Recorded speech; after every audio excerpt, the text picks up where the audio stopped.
பாதைக்கு முன்பாக இயேசு போவார் என்றால் என் பாதையை ஒரு மனுஷனும் தடுக்க முடியாது, எந்த சத்துருவும் தடுக்க முடியாது, எந்த சத்துருடைய வல்லமைகள் என்னை தடுக்க முடியாது, எந்த சத்துருடைய சதிநாசம் மோசங்கள் என்னை தடுக்க முடியாது. என் பாதைக்கு முன்பாக தடையாக எவரும் நிற்க முடியாது.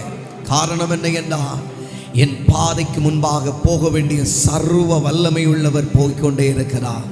நல்ல கையை உயர்த்தி சொல்லுங்க, வாக்குத்தத்தம் என் மேல் இருக்கிற வரையிலும் நான் எந்த இடத்தில் போய் சேர வேண்டுமோ அந்த இடம் போகிற வரை மட்டும் என் பயணத்துக்கு முன்பாக கத்த போய்கொண்டே இருப்பா.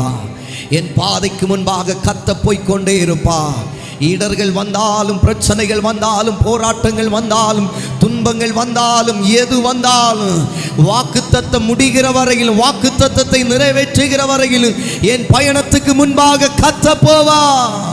நல்ல நம்பிக்கையோடு சொல்லுங்க, என் பயணத்துக்கு முன்பாக மனிதன் அல்ல கர்த்தர் போவா.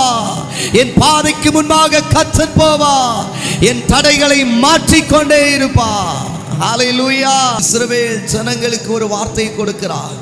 இந்த ஜனங்கள் கானானை சுதந்தரிக்க வேண்டியவர்கள். எத்தனையோ விதமான பிரச்சனைகள் இவர்களுக்கு விரோதமாக வந்த வேளையிலும் என் தேவனாகிய கர்த்தர் பாதைக்கு அவர்களுக்கு தீபமாக இருந்து அவர்களை கர்த்தர் கொண்டு போய் சேர்ப்பேன் என்ற இடத்திலே அவர் கொண்டு போய் நிறுத்தினார். எத்தனை பேருக்கு அந்த நம்பிக்கை இருக்கு?